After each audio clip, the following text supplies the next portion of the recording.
নমস্কাৰ। ভৰ দুপৰীয়াৰ এই সময়খিনিত মই মোৰ সকলো বন্ধু-বান্ধৱীকে স্বাগতম জনাইছোঁ। আশা কৰোঁ সকলোৱে যাতে ভালে কুশলে আছে। ভৰ দুপৰীয়াৰ প্ৰতিটো খণ্ডত মই আপোনালোকক এটি এটি কাহিনী শুনাম।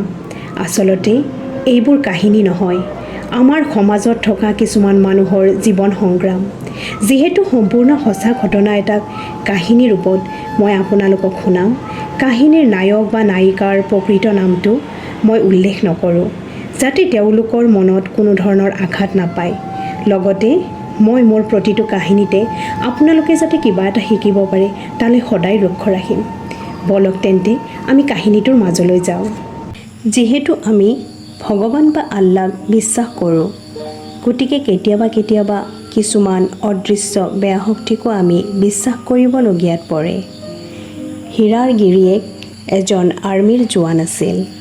কৰ্মসূত্ৰে তেখেতে পঞ্জাৱত আছিল। বিয়াৰ পিছত হীৰাকো লগত লৈ গৈছিল। তাত সিহঁতে আৰ্মি কেম্পৰ ভিতৰত কোৱাৰ্টাৰত থাকিবলৈ লৈছিল।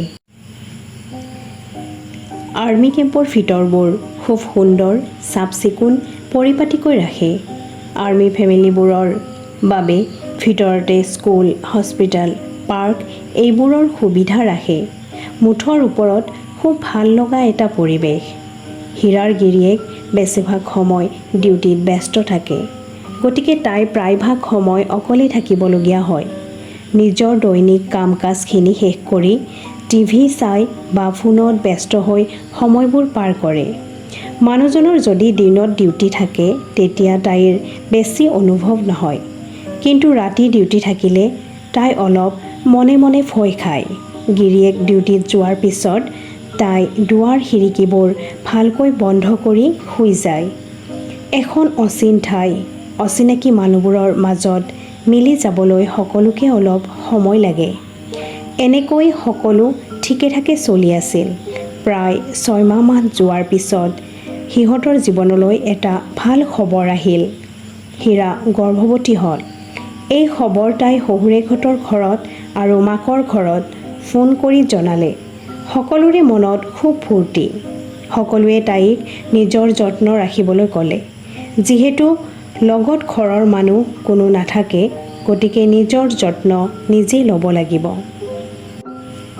গিৰিয়েকেও তাইক ভালকৈ খোৱা-বোৱা কৰিবলৈ কয়, কিন্তু নিজে বেছি যত্ন ল'বলৈ সময় নাপায়, কাৰণ তেওঁলোকৰ ডিউটিবোৰেই তেনেকুৱা।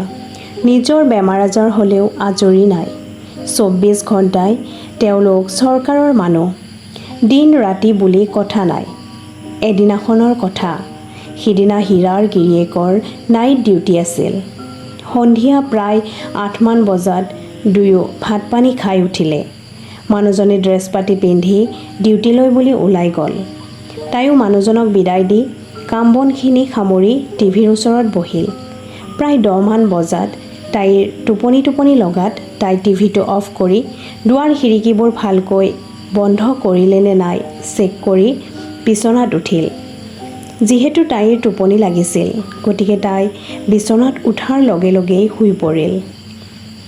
ৰাতি প্ৰায় 12-1 মান বজাত তাইৰ হঠাৎ টোপনি ভাঙিল। তাইৰ কাণত এটা শব্দ আহি পৰিল। তাই অনুমান কৰিলে যে সেইটো ভৰিত পিন্ধা পায়েলৰ শব্দ।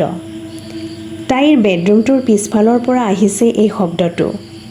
তাই মনে মনে ভাবিলে, ইমান ৰাতি কোনে বাৰু খোজকাঢ়ি আছে। তাই ইচ্ছা কৰিলে খিৰিকীখন খুলি চাব পাৰিলেহেঁতেন, কিন্তু যিহেতু তাই সিদিনা অকলে আছিল, সেইবাবে তাইৰ সাহস নহ'ল। প্ৰায় 15 মিনিটমান তাই সেই পায়েলৰ শব্দটো শুনিলে। তাৰ পিছত শব্দ নোহোৱা হ'ল। তাইও শুই গ'ল। তাৰ এসপ্তাহমান পিছত তাইৰ গিৰিয়েকৰ আকৌ নাইট ডিউটি পৰিল। ৰাতি কাম-বন সামৰি তাই অলপ টাইম ঘৰৰ মানুহৰ লগত ফোনত কথা পাতিলে। তাৰ পিছত বিচনাত উঠিল। তাই টোপনি যাবলৈ চেষ্টা কৰিলে, কিন্তু তাইৰ এনেকুৱা লাগিল যেন তাইৰ ঘৰৰ মেইন দুৱাৰখন খোলাই আছে। তাই তৎক্ষণাত উঠি গৈ দুৱাৰখন চালে। দুৱাৰখন কিন্তু বন্ধ আছিল। তাৰ পিছত তাই আহি বিচনাত উঠিলে। তাইৰ ঠিক চিলমিল টোপনি আহিছিল মাত্ৰ। তাই সেই পায়েলৰ শব্দটো শুনা পালে। এইবাৰ তাই অনুমান কৰিলে যে এইবাৰ শব্দটো তাইৰ ঘৰৰ মেইন দুৱাৰখনৰ পৰা আহিছে। তাইৰ বুকুখন কঁপি উঠিছে। তাই লাহে লাহে ফোনটোৰ ফালে হাতখন নি ফোনটোত টাইমটো চাইছে। তেতিয়া 12:15 গৈছে।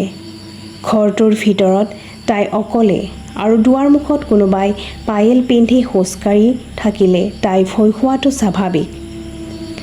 তাই গিৰিয়েকক ফোন কৰাৰ কথা ভাবিলে, কিন্তু ডিউটিত থকা মানুহজনক এইবোৰ কথা কোৱাটো ভাল হ'ব জানো? এইবোৰ ভাবি চিন্তি থাকোঁতে তাই ৰাতি কেতিয়া টোপনি মাৰিলে ক'বই নোৱাৰিলে। পিছদিনা গিৰিয়েক অহাৰ লগে লগে তাই ৰাতিৰ কথাবোৰ ক'লে। গিৰিয়েকে কিন্তু তাইৰ কথাবোৰত গুৰুত্ব নিদিলে। 15 দিনমানৰ পাছত হীৰাৰ গিৰিয়েকে হীৰাক ক'লে, হীৰা, মই 3 দিনৰ বাবে বাহিৰত যাম। তুমি অকলে থাকিব লাগিব। কিবা বস্তু বাহিনীৰ দৰকাৰ হ'লে মোক ফোন কৰি ক'বা, মই অনাৰ ব্যৱস্থা কৰি দিম। তাই গিৰিয়েকক মানা কৰিছিল, কিন্তু ডিউটি যেতিয়া যাবই লাগিব। গিৰিয়েক যোৱাৰ দিনা তাই একেবাৰে সোনকালে খাই বৈ বিচনাত উঠিলেগৈ আৰু মনতে ভাবিলে, আজি একো শব্দ নুশুনিলে হ'ল। তাই টোপনি যাবলৈ চেষ্টা কৰিলে। সঁচাকৈ তাইৰ টোপনিও আহিল, কিন্তু মাজনিশা তাই সাৰ পাই উঠিল। তাই এইবাৰ পায়েলৰ শব্দটো ঘৰৰ বাহিৰত নহয়, ভিতৰত শুনা পালে। এইটো ৰুমৰ পৰা সেইটো ৰুমলৈ জানো কোনোবাই পায়েল পিন্ধি খোজকাঢ়ি আছে। তাইৰ গাৰ পৰা টুপ টুপকৈ ঘাম ওলাই গ'ল। তাই কান্দিবলৈ ধৰিলে। কি কৰিব তাই? একোই উপায় পোৱা নাই। তাই ভয়তে অলপো লৰচৰ নকৰাকৈ এনেকৈয়ে শুই থাকিল। প্ৰায় 1 ঘণ্টামান পাছত শব্দটো নোহোৱা হ'ল। গোটেই ৰাতি তাই ভয়তে কান্দি কাটি খেদালে। অলপো টোপনি মাৰিব নোৱাৰিলে।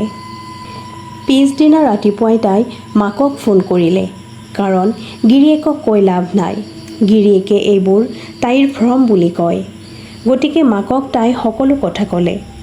মাকে সকলো কথা বিশ্বাস কৰি ল'লে, কাৰণ নিজে সৰুৰ পৰা ডাঙৰ কৰা ছোৱালীজনী কেতিয়াও এনেবোৰ কথা কৈ পোৱা নাই। আৰু মাকে তাইক ভালকৈ দিহা পৰামৰ্শ দিলে যে যেতিয়া এনেধৰণৰ কিবা ঘটনা হয় তেতিয়া হাতযোৰ কৰি ভগৱানৰ নাম ল'বি, ভগৱানৰ নামত প্ৰাৰ্থনা গাবি, তেতিয়া তোক এইবোৰে একো অপকাৰ কৰিব নোৱাৰে। তাইও মনত অলপ সাহস পালে। সেইদিনা ৰাতি তাই ভগৱানৰ নাম লৈ শুবলৈ গ'ল। তাই মনত খুব ভয় খাই আছিল। ৰাতি প্ৰায় 12মান বজালৈ তাইৰ টোপনি অহা নাছিল। তাৰ পিছত তাইৰ কেতিয়া টোপনি আহিল তাই গমকে নাপালে। ৰাতি প্ৰায় 3টামান বজাত তাই সাৰ পাই উঠিলে আৰু উঠিয়ে তাই অনুমান কৰিলে যে তাইৰ বিচনাখনৰ কাষত কোনোবা থিয় হৈ আছে আৰু তাইৰ ফালে চাই আছে।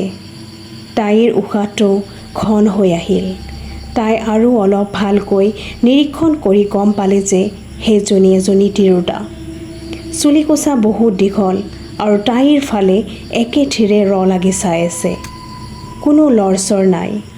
হীৰাৰ ভয়তে অণ্ঠ-কণ্ঠ শুকাই গৈছিল। তাই চকুকেইটা মুদি কেৱল ভগৱানক স্মৰণ কৰিছিল, কাৰণ তাই বুজিছিল দুৱাৰ খিৰিকী ভিতৰৰ পৰা বন্ধ থকাৰ পিছত কোনো ভিতৰত সোমাব নোৱাৰে। এয়া কোনো মানুহ নহয়, কোনোবা তিৰোতাৰ আত্মা। গতিকে আত্মাক ভগৱানে বশ কৰিব পাৰিব। ভগৱানক স্মৰণ কৰাৰ বাহিৰে তাইৰ আৰু আন উপায়ো নাছিল। ভগৱানৰ নাম লোৱা বাবে চাগে আত্মাটোৱে তাইক চুব পৰা নাছিল। তাইৰ চকুকেইটা মেলিবলৈ সাহস হোৱা নাছিল, কিন্তু তাই পায়েলৰ শব্দটোৰ পৰা গম পাইছিল যে তিৰোতাগৰাকী লাহে লাহে ৰুমৰ পৰা ওলাই গৈছে।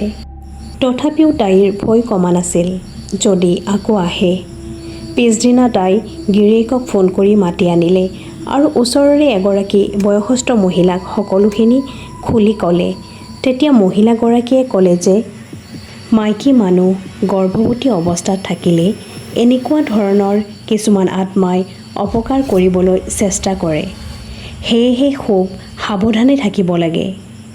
আৰু সেই বয়সস্থ মানুহগৰাকীৰ পৰামৰ্শ মতে সিহঁতে ঘৰৰ ভিতৰতে পূজাৰী এজনক মাতি এখন পূজাও কৰিলে।